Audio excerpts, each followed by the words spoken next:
Here I have Samsung Galaxy Z Flip 3, and today I'm going to show you how to activate quick launch on this device. So quick launch basically is just when you double tap power key, and as you can see right now I can, like, by tapping this by double tapping side key, I can open camera.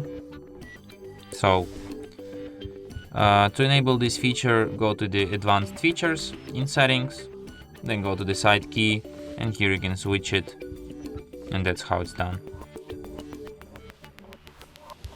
And that's it. Thanks for watching. If you find this tutorial useful, don't forget to hit that like button and subscribe to our channel.